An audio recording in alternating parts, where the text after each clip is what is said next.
Hey everybody, Times here with the dual comm with Tyzer193. Click the annotations above to skip around in the video and enjoy. Alright, welcome everyone. I'm here with Tyzer again. We were supposed to do this as a tri-comm, right?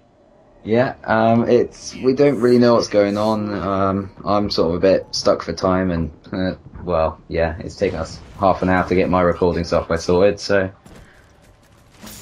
yeah. Yeah, I mean, tell everybody about that if you're comfortable. Hell no. Why are you That's stuck? fine. Why are you stuck for time? Oh well, I've big exam tomorrow, physics, and to be quite honest, our teacher is absolutely hopeless. He seems to think that because we're like an AS class, he seems to think that he can sort of go over a topic quite loosely, and somehow we're going to like just sort of magic it into our brains somehow. So now come exam time, we've got no idea what's going on, so I'm just trying to scramble together what I've done. So 4 hours ago I sat down and started working, so I need a break. That is a microcosm of education as a whole over here. They just go they go over something loosely, and then when exam time comes, whether it be I guess our beginning classes or university and college, they would just expect you to know it, you know? And that's one of the things that I always hated about education over here. I didn't know if it was like that anywhere else, but they just loosely go over it throughout the year or the semester or whatever, and then expect you to be experts when the exam comes. So yeah, they sort of like they put all this emphasis on doing extra work outside and all sorts, but they seem to think you just the further on you go, they seem to assume that you can just know it, because there's still, you have to have that teaching base to be able to actually understand something. You can't just tell them slightly and then expect them to learn the rest. There's still some sort of explanation needed. So I'm like going through past papers and looking at it and going, right, I can look this up in the book, but it's not making any sense, and you need someone there to actually explain it to you. I've got very much contrasting teacher for maths who literally spends a lesson on every tiny little topic, and he just goes into it in so much detail though that you really do understand that you don't even need to look at the book afterwards. nice. Yeah, it just goes to show what other different attitudes to different styles of teaching can really affect it. Let's but that's one of the things too. When you look at it, like, I don't know about anywhere else but over here, since I've only lived over here in the US, but that's the thing about college. Whoa. Oh, well, that's the thing about college over here and universities over here, that these people do this so loosely throughout the year, right? And then that exam at the end of the year or whatever, people are only going to cram for that, and then they're going to forget it maybe in I don't know what, a few years, or when they're in their 40s, they won't remember anything they did in college or what have you. I mean, like today, I'm just cramming every little last bit I can do, and I can almost guarantee you in 2 weeks' time I'm not going to remember half of it. Never mind when I'm 40. It's not a good way to teach, and to cram is just like a last minute attempt for the exam, but hopeless. Exactly. I mean, I don't know. Education needs some. From the sounds of it, maybe it's not that way entirely over where you live, but from the sounds of it, it seems like education needs a reform. Education, everything, to be quite honest, needs a reform at the moment. Everything's just we're going into the same thing. We had that dual comm. There are things that need to change in society in general. So many different things. Right. Okay, so going on now. What are your favorite films, movies, whatever, what have you? Great change of subject. Lately I've been really enjoying. Well, I mean, things I've actually been to see in the cinema. I've seen the new James Bond film. I don't know if you've seen that. No. I won't go into spoiler details or anything, but quite simply, it's probably the best Bond film there's ever been, and that's really saying something. I haven't watched James Bond since Daniel Craig took over, so I don't know. Oh, really? Yeah. Well, the thing is, it's not Now, this is going to sound really cryptic, but it's not... how to put it? It's not good as a Bond film as... it's really hard to explain. It's like, it breaks all the rules a Bond film would do. So, like, naturally, there'd be some sort of issue. He'd go in, try and fix it, something would go horribly wrong. Eventually, he'd try and build it back up and sort it. This one sort of takes you away from that, and it's very much outside the box, if you like. But it feels like a James Bond film, and it is probably the best one in the way they've done it. So sort of how I'm in like I guess Halo 4 feels like Halo, but it's not any of the Halos past. That's how this Bond film feels. Yeah, it very much breaks the rules. Like, I guess if you're using the Halo analogy, in Halo 4, it's literally for the most part of the campaign, or at least for about half of it, it's just Chief and Cortana for that whole section, whereas he's used to being surrounded by the military and the rest of the Marines and everyone else constantly being in contact with people. Very much changes the rules, both in the Bond and Halo cases. Right. It's quite hard to explain, really, this Bond film. It's one of those things you have to see to be able to really understand it.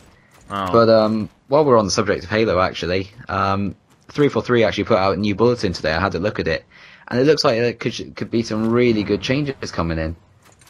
There's because we were discussing a while back about how everyone on Halo Waypoint's like complaining, like we said when Halo 4 hits. Yeah. I think it's something like, be prepared for the oncoming rush of complaints and that. I turned into one of them.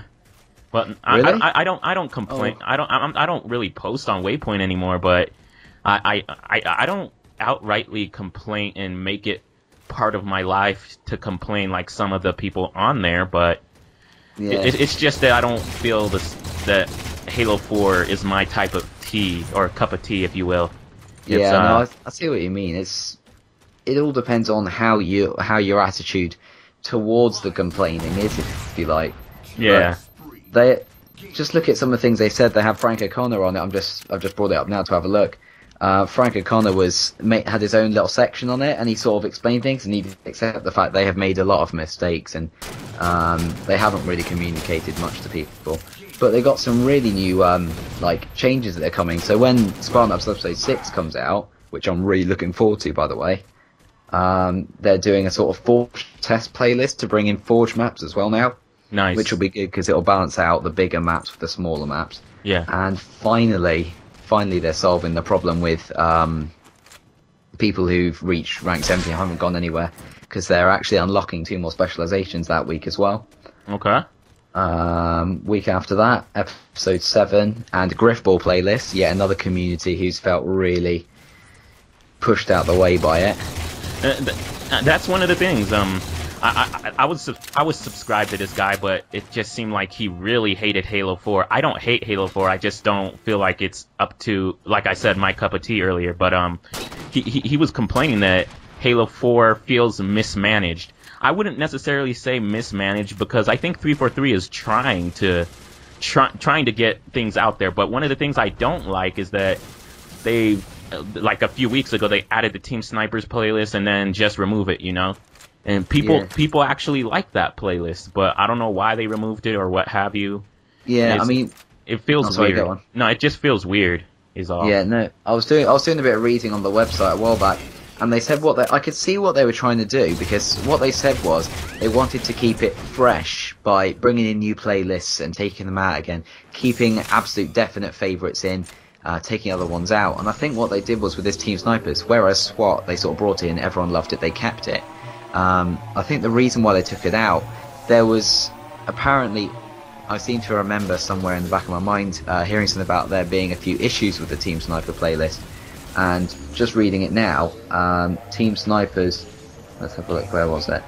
Potential players for the month of February include both free-for-all and a new and improved version of Team Snipers. Okay. Now, new and improved suggests to me that there was some kind of issue with the Team Snipers playlist at first. Maybe there was an imbalance or some issue with the maps. But it's when they say potential playlists for the month of February include Freeform Team Snipers. Those are two pretty staple playlists, so I think they're going to be here to stay, like SWAT. Okay. Going by the looks of it. Oh, and a title update. That's going to be good. That can only be good in February, is a title update. It's the last one solved quite a few issues, lag and that. And it says we're getting a map pack in February as well, which brings in 2 small maps and 1 medium map. 2 very much needed small maps, I think. Oh yeah. I mean, I can see why they tried to bring in a lot of big maps, but I don't think they handled it quite right. Like you were saying with the whole mismanaging of Halo 4, I could see where they're coming from, but I don't necessarily think it was mismanaged as much as different types of management. They tried to make it their own thing, whereas Bungie handled it a different way. And I think Microsoft might have been putting a bit too much pressure on 343, saying you have to have this. I think they put the release date before Black Ops 2 as a marketing thing, which I can see why Microsoft would do that, but I think they rushed them a bit. I think they did rush them, because a subscriber of mine personally said that he saw it in Reach. But did you see my what in the world is this video? And I'm sure you've had it experienced yourself, where the thing with the gun on its side. I've never seen that before in a Halo game, and there are other elements where, I don't know, the Spartans after death. Obviously, you've seen weird things before in other Halos, but the Spartans in Halo 4 do weird things after death sometime. It feels as if that this game wasn't fully. I don't want to. Hopefully, it doesn't seem insulting, but it doesn't feel like this game was fully polished that it could have been. You know. Yeah, I know what you mean completely. And for me at least, the weapons feel similar to Reach, the ones that return from Reach, and I don't know, it just feels almost. And I guess that's the thing, because Frank O'Connor a while back said that it was a modified Reach engine that they were using. So, but I don't know. It's just it just feels like they didn't take their time with this, and maybe that's just me. Yeah, no, I agree with you. I think they probably were a bit too rushed. I mean, Halo 4 did have the properties to be a big game, but like 343 have been saying, the limits, it's literally pushing the Xbox to its limits. There's really, really borderlining on limits, and I think that in conjunction with Microsoft giving them a bit more of a rush, I just don't think they quite got it polished off as much as they would have wanted to originally. All I can say is I hope that the Xbox 720 gives them more possibilities and that they don't get rushed this time, because they, like they said in the bulletin, I know it's not the most inspirational thing after some of the issues with 4, but they said that now there are so many more mistakes they can learn from. They've had the experience of making a full game now. But yeah, one can only hope. I wouldn't be able to give you any proper time frames, but I remember I guess around, what is it, RTX of 2012, the Rooster Teeth event expo. I was reading an article about how it was like, what is it? Other people from 343 would say that, oh, the campaign is playable all the way through, but it's that we have to polish all the levels to make them look what we want them to look like. Yeah. And it seemed like from that point until release day was a very short time, at least for me. So they had to polish those last few levels quickly. And I don't know, but another thing I wanted to discuss quickly about Halo 4 is that you never, me personally, whether it be Halo 3 or Halo Reach, I've never seen big team more populated than regular Team Slayer, or I guess now Infinity Team Slayer, or in what have you, you know? Yeah, so, yeah, I know what you mean. It's big team was sort of something. There would be like a certain elite who would like it. But it seems to be more of, not so much now, people play big team by choice, more if they feel they need to, because there's not many small maps. Yeah, I think it's part of it. That might very well be a part of it, or may very well be a part of it. I have no idea, but big team is vastly more popular than regular, I guess it's not regular because it's Infinity now, Infinity Slayer now in Halo 4, and that's always baffling to me. I mean, I play. To be honest with you, I mostly play the Crimson DLC, which barely cracks 1,000, but it's mostly big team types, right? Yeah, it's... And, they said... Go ahead. Sorry, go on, go on. No, I mostly play that. It's mostly big team types, but... if I had a choice, I guess I would play Infinity Slayer because I like just the competitive aspect of it. And that's another thing, they took out, Team Slayer Pro, but, Yeah, I think that was to do with low population. I think they said it was something to do with it's the least populated, but at the same time, but there was issues. And I'm not one to go do game battles and find those what you might call it game types, but it's definitely a different Halo, not just from gameplay wise, but the culture, the way it feels online, and the way what people play. It's definitely a different Halo. Yeah, it feels like Halo, but not the Halo we're used to. That sounds really weird, but exactly like the James Bond thing. I mean, I got a ton of crap from one of my, well, not a ton of crap, just one message. I guess I was over exaggerating there, but I got a message from my subscriber that commented on one of my videos that told me I just don't get it. 343 is mostly made up of Bungie people, and that's not true. It's made up of maybe, out of all the known employees at 343, of course there are unknown employees. It's maybe 7 to 10 or so that are known former Bungie people, and the rest are from other studios like DICE or what is that? The one that made the frickin' Saboteur and the Destroy All Humans that we talked about. I know. Oh, damn it! And actually a few from like Infinity Ward as well. Yeah, so, I remember reading an article about that. There is a good few from Bungie, but it's not the common misconception that it's primarily Bungie with the odd person mixed in. That was something I said to comfort myself when Halo 4 was back in E3 or something. Okay, it's mostly Bungie members, and then I was like, no, I furtherly investigate, and it's not mostly Bungie members. But because I remember reading in 2007 when Bungie signed the Activision deal that if they would have stayed with Microsoft, most of the people would want to quit Bungie because it was less of a family environment, and Bungie wanted to keep their family together, so they became a limited liability company, an LLC company, and so if 343 was mostly Bungie, that would defeat the purpose of leaving Microsoft for Bungie. But tying that back into Halo, I guess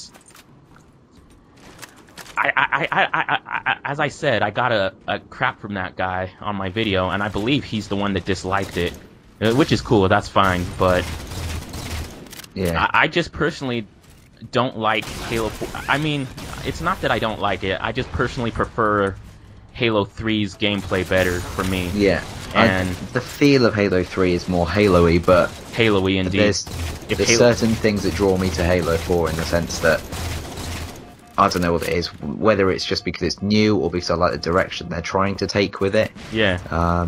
There's something about it that I keep going back to, but I would definitely say if I was to pick one that felt more traditionally Halo, if you like, I would have picked Halo 3. But there's something about Halo 4 that I like so much that I do keep going back to it. I'm not sure what it is, but I don't know. I like how, just looking at your screen share, this is completely random, how you're on the full 24-hour clock, and me, I'm just on the lazy, this is 2 a.m. over here, that's it. I'm not on, it would be 14 hours on the full 24-hour clock over here. And also, for me, I don't know why the US does this. It's 1/10/2013, but oh, that confuses me. For me, your date, I was like, whoa, it's already October over there? And I'm like, I had to clear my mind for a second, but yeah, no, I didn't understand why they do that. It's just these silly little things that just cause confusion between countries. Day, month, year, that makes sense. Yeah, like if I originally I would said 6th of November, but because I kept hearing November the 6th, 2012 being release date for Halo 4, and everyone's going, oh, be ready for November 6th. I now say all the dates the American way of November 6th. Yeah. April 8th. That Rooster Teeth video didn't help cause either. No, that song Sarge sang, man. Yeah, I heard that quite a few times. Oh yeah, that was awesome. I have to send you a video after that I saw. Can't remember what it was called, but it's basically a parody of the Halo announcer, and he does all his, you know how he goes, it's Kill-tacular and Kill-trusty, and it's just funny as hell. I have to link you to it at some point. Yeah. Oh. Right. Well, I'm gonna take you to 10. You said you can stay till 10, right? Yep. Okay, so I'm gonna take you till 10 because we're having an interesting discussion here. Yeah. So I remember, as I said earlier, Frank O'Connor said that it was a Reach engine that Halo 4 was going to be using, and then also I said this in my previous video that then a few weeks later it turned out to be a heavily modified Reach engine. So now that the dust has settled, it does feel almost not like a Reach 2, but akin to Reach, like related to Reach. You know what I mean? Yeah, it's definitely got some things that feel like it. Yeah. And my whole point being, and I discussed in that video, and I believe you said it was an interesting topic, but I never got a straight answer from anyone. I'll ask you right now: could Reach, or not Reach, could Halo go back to its roots like Mortal Kombat did with Mortal Kombat 2011, and completely abandon the Reach engine and armor abilities? Or now 343 has changed Master Chief's armor, and all we heard about was, oh, there's a story reason why his armor has changed. And so could Halo ever go back to its roots and abandon armor abilities? Maybe make updates like Halo 3 when they added in the equipment in Halo 3. But then again, people would be like, no, that's just old Halo, and I get that, you know. But yeah, I could see why people want to. Could Halo ever do that? I mean, that's the risk. That's the marketing risk that 343 are going to want to take, because you've really got two divisions of audiences. You've got your people who prefer the classic Halo, and then you've got the people who think the change is good. And it's going to be difficult for them to try and sort of cater to both of those opinions or tastes, if you like. So it's going to be a tough one. I think it is doable, but I don't think I see them actually going in and, like, say, making Halo 5 with, if you like, the traditional Halo feel, if you like, without armor abilities and things like that. And even starts, and now that you have custom loadouts, that's another thing people complain about. Past Halos, everybody had the same weapon, and you had to go pick up the power weapons. Yeah, oh, man. I can see that, but custom loadouts is an iffy subject, because I like custom loadouts in the sense that I like to be able to play how I want to play, which I guess was their main aim with doing it. I like playing with specific weapons. I like using particular guns, but at the same time, it tends to reduce the level playing field slightly. Obviously, you do get access to your own guns, and so you shouldn't really be able to complain, but it does get rid of that level that previous Halos had of everyone started equal and had to be equal whether they liked it or not. I think that was one of the benefits, and also one of the limitations of previous Halos was the fact that you sacrificed this customization, but in return you did all get equality. Equality? Yeah. Equality, yeah. But on that subject, I was talking with somebody yesterday, and it was about they were saying, oh, these new random ordnance drops are awful. Skill in Halo has always been, if you know where the power weapons are, you're good at the game because you can win because you'll get the power weapons. But personally, I think, sure, it's been part of core Halo, but in a way, I kind of prefer it the way they've done it in Halo 4 with these random drops, because sure, you don't necessarily spot them as easily, but it makes it more fair, because previous Halos, if I bought, say, Halo 3 a year after release, most of the players would know where the power weapons are, and I'd be in there with no idea what's going on, and it could take some time to work out where they are, and I would be really stuck for that time. I could be easily put off by that. But it's personally, I think it's a bit obnoxious for people to say, oh, it's always been the way, you were a skilled player if you knew where all the power weapons were, but I don't think that's the case. Skill is about how accurate you are with guns, and how you use the guns, and your actual movement strategies and things. I don't think it's it's not fair to say I'm more skilled than you because I've memorized the power weapon locations. You know what I mean? That's actually one of the things I enjoy about Halo 4. Maybe it's just me, but obviously there's still a few of your I was about to cuss there. There's still a few of your oddballs that like to camp, but I encounter it less, and people are moving around the map more. Yeah, and definitely. I actually like that about Halo 4, but I can't. How many times in Halo 3 would you get mad because someone was camping sword room with sword on the pit, or camping with rockets on some obscure location? Yeah. I think it also adds a layer of excuse me, a layer of sort of like uncertainty or surprise, or sort of like keeping on your toes in Halo 4. Is that previous games you could walk into a room, say where the sword would spawn, and you could pretty much assume there's going to be someone in there or in that vicinity with the sword. But now I could be going through Complex, go around a corner, see a guy and not expecting to have anything special, and then he whips out a railgun and starts charging it up. It adds this new interesting layer of uncertainty to the game. It keeps you on your toes for sure. I have to look at that video. That's completely random. I have my YouTube open, and this recommended video has a funny title. I don't know if I should say it on the commentary, but what should I say here? Oh, but and to clarify earlier how I said I prefer Halo 3's game type better. Like I said, and I'm gonna have to keep repeating this because there's gonna be people who say, "Oh, you just want things to stay the same." No, I realize that you need innovation in order to change, and I did read. I don't know if it's exactly the same article, that Waypoint article you showed me when you were screen sharing, but it did say that Frank O'Connor that promises to make Halo 5 better. You know what I mean? Yeah. Is that pretty much the same thing? Is that the bulletin? Are you looking at it now? Is that? It was at an external video game website.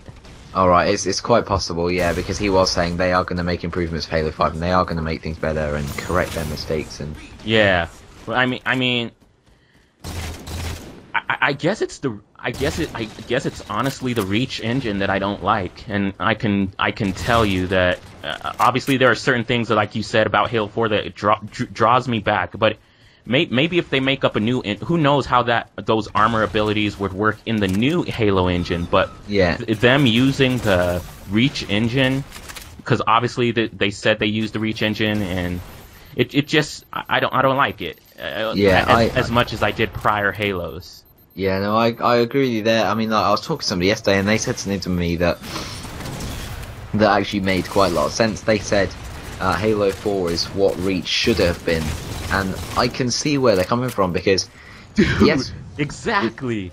I went in those videos you comment. I'm sorry. No, go on. Really quick. I interrupt. I know it's rude. That's fine.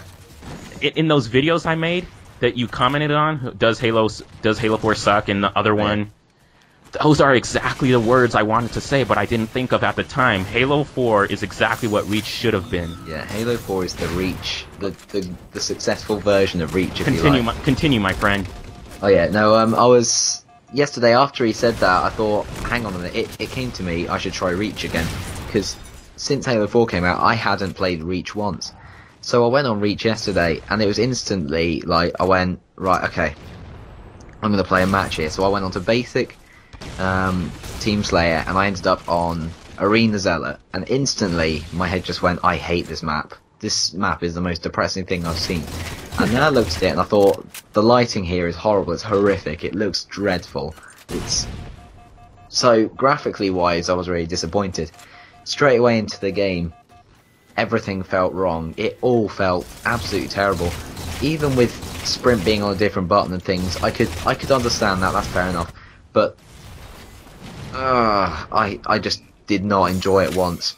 Before Halo 4, yeah, I would have said Reach, yeah, it's good, I really enjoy it. But now, I don't know what it is, I just can't bear to play the multiplayer. And like, I don't know. I get what you mean, I mean, I did think of those words before, but I just never uttered them in my videos. Halo 4 is what Reach should have been, and You know what? I haven't played Reach. Well, I have just to like go into Forge since Halo 4 came out because I wanted to do a special machinima. But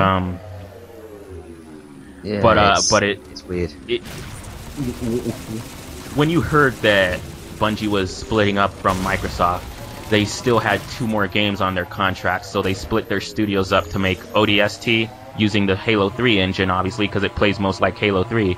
Yeah. And then the other half of the studio, or whatever they split up into, did Reach.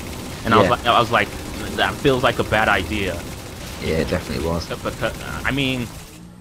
Because, I guess it felt like a bad idea because you didn't have, I don't know the exact numbers, but according to that, how they split up, you didn't have your full studio on one game. You had multiple and that's a common thing. That's a common occurrence amongst gaming studios. I realize that, but Bungie always seems so tight-knit, and I felt like that was a bad idea to split off your studios to work on 2 different projects. Definitely, but I can definitely say ODST was probably one of my favourite Halo games. It was definitely far too underrated, I think. I don't think people appreciated it for what it was. I think it went because people looked at it and went, it doesn't have any proper multiplayer of its own, therefore I don't like it as a Halo game. But it really did special things with it. Firefight was the best on that. It will never be the same. It's like Reach, Firefight felt cheap, if you like. It didn't have the feel. It didn't have that feel. I know. I loved ODST's Firefight. Again, it could be down to the engine. And speaking of which, right now, I mean, I have to upload some more ODST parts. I believe I only have 8 up on YouTube, but during ODST, I was like, man, what would that Halo ODST multiplayer be like if you were just using ODSTs, but it almost felt like Halo, you know? Like you were running around shooting people in Team Slayer, but you were using ODSTs instead. The nades are widely inaccurate because you're just a human. You're not a genetically modified Spartan. The crouch is weird because you don't have those massive thighs that the Spartans have. Yeah, it was very much a different game, and you could see they put a lot of effort into it because they'd even gone to such lengths. Something I noticed, which I found quite quirky and funny, was I was playing Halo 3 at one point, and I overcharged the plasma pistol at one point, and I sort of remembered how it felt, and I overcharged the plasma pistol in ODST, and obviously, I'm probably exaggerating a little bit now, but because at the time it felt so different. When you overcharge plasma pistol in ODST, that first time I did it, it felt like his hand was just flailing all over the place, like he couldn't hold the force of it shaking around so much. Whereas in Halo 3, Chief would have had the strength to hold it while it's overcharging, but in ODST, his hands seem to be flailing a lot. It's not just you charge or shoot the SMGs and don't control your shot. Just don't use the right thumbstick to control your shot. Yeah. Just shoot the SMGs and you'll realize that he's going up in the air because he can't control it. Where in Halo 3 or Halo 2, it would just be a still shot because you're a Spartan, man. You have that muscle strength. Yeah. But it's 10 o'clock for you. Are you? So it is. I could probably go for about another 5 minutes if you want. Another 5 minutes. Okay. Yeah. I guess I'm one of those classic Halo fans that haven't. I guess you are as well. Yeah. But you obviously like Halo 4 more than me, although I don't hate Halo 4. Yeah. But I'm one of those classic Halo fans that if I wasn't more, I guess, willing to accept change, I would have gone to another game. And that's another thing, how Halo's population has just gone down with... I don't know the overall numbers because I don't see totals on Halo 4's population, but with Reach it went down, and with Halo 4 it seems to be going down the population. I would have been one of those guys that up and left Halo. But yeah, I mean, there's quite a few threads up on Waypoint and RUL. I don't actually post on Waypoint, I just sort of have a look from time to time to see the differences. Yeah. And there's quite a few posts saying, oh, Halo 4's population is decreasing stuff. And then somebody else pops on there and puts a little link over to, I think it's Halo Charts, is it? Yeah. And it's got the daily peak population graph. And sure, at first it did drop dramatically. That's what happens with every new game. But it's been going at a roughly consistent level of 100,000 people a day. Oh, so sick. The common conception that the population is decreasing and a year tomorrow there's going to be nobody playing Halo, it's wrong. I mean, yeah. Reach got that way too after the title update. It got around 100,000 people to play consistently, which was I guess surprising because how broken Reach was. Yeah, definitely. I mean, like, anyone goes, oh, Halo 4's no more, it's so bad, its Reach was so much better. I have 2 words, and that is armor lock. I liked using it, but I hated it at the same time. Armor lock and pre-title update armor lock. Oh. It gives you shudders just thinking about it. Oh man. Oh, I mean, it's good to use, but only if you use it, I guess, fairly. I mean, if somebody's coming at me, I might armor lock for a second, but I won't stay in armor lock for the whole time because it's a futile attempt anyway. And on top of that, it just stops the flow of game completely. Whereas in Halo 4, they brought in the hard light shield, where you can get around the hard light shield. Your shields won't regenerate while you're using it. Things like that you could see they were doing good with it. I love how in Halo 4, how if I'm playing a big team playlist or a vehicle playlist, how someone goes into hard light shield and they think they're safe, and then I splatter them with a ghost. I love doing that. It's awesome. I had a couple people once. They were, I think it was in Complex, and they were both coming out of a corridor thing, and they both just sort of looked at me. I was coming along in this ghost, and they both looked at me, and they were literally side by side, and they both just whacked up their hard light shield. It was the funniest thing to watch, was just splattering through them. It gives you the feeling that if they could teabag with their hard light shield, they would, because they would think they're safe, and then you just splatter them. On the subject of teabagging, I love. Have you seen the hologram Easter egg? Oh yeah, I saw that I love that. I saw that when, what is it, Machinima was live streaming 5 days before release. Oh yeah, I love that. That was really nice nod to, general Halo community. Yeah. And stuff. I remember that kind of nod reminds you when you first heard the term teabag. You're like, what is a teabag? And then you're like, oh, this is it. And then it's like, oh, that's not nice. But then it's awesome. It's awesome. And that way you can have your hologram do it, and you can just run off and hopefully not get killed or something. Yeah, funny story about that teabag thing. The first time I heard teabag, I went, well, they said I was playing with somebody on Halo. And I went, what's teabag? And he said, I'll show you, just stand real still. You could probably guess what happened next. But yeah, it nods like that, and like at the end of Halo 4's campaign, I'm not going to spoil anything, but the credits pop up, and you have that music "Never Forget" from Halo 3 came up during the credits. That was I thought that was a really nice touch. I didn't realize that until maybe 2 hours after my playthrough, and I was done recording. I was like, dang, how did I miss that? Exactly. Oh no, I thought it was a really nice thing, because I sort of finished the campaign. I went, I finished the campaign. I finished the campaign, and I heard this music, and it just, I don't know, it invoked a feeling. I don't know, it was, I don't want to say it was a special moment, but yeah, it was nice. Alright, so, go ahead.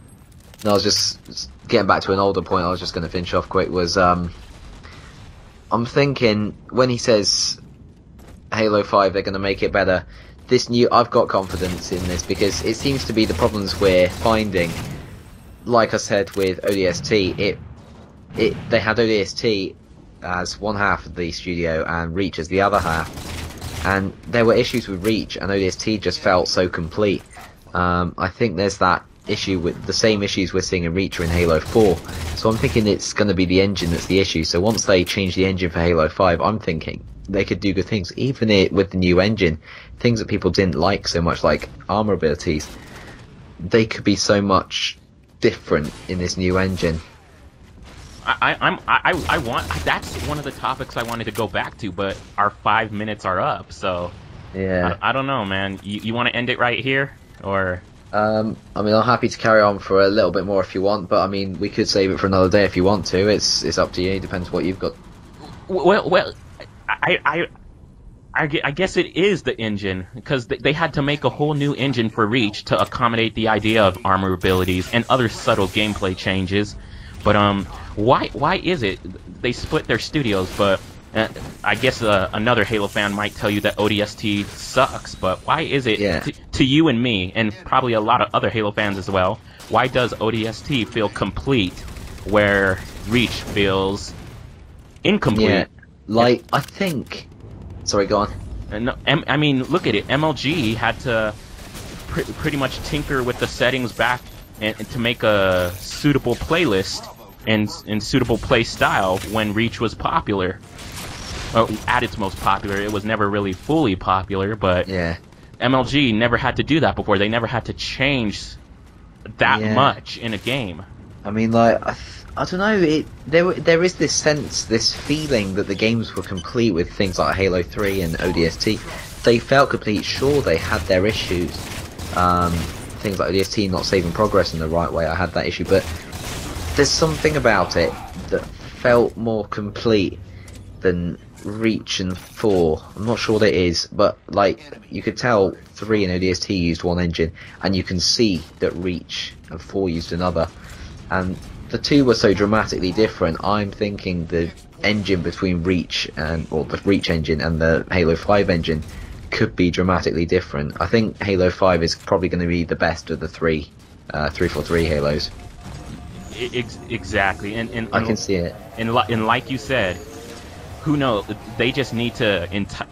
It'll take a while. It'll take a while, and proper games now take maybe around 3 or 4 years to build.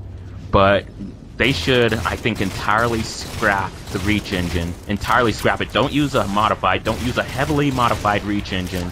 And obviously, we're not gaming developer aficionados, so we don't necessarily know how an engine exactly affects gameplay. But we know that it affects gameplays drastically. Where Halo 3 and ODST feels so different and so complete, and Reach and 4, Reach more so than 4, but they still feel. Not, I guess, broken somewhat.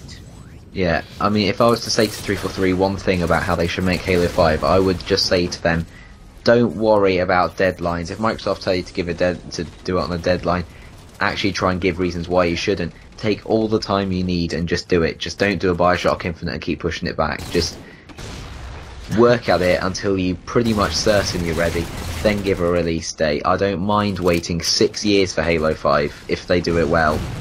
I wouldn't mind either. I'd be in my mid-20s and I'd be old, but yeah, no, I'm kidding. If they really pull it off well, I'm happy to wait 6 years. I mean, however, that's bad. Resident Evil 5 and then like 6 years later Resident Evil 6. Yeah, I mean, it could go either way. I'm just the idea of armor abilities to me, like you said. Who knows? As we said, we don't know how an engine would affect gameplay directly or exactly. We don't know that because we're not game developers.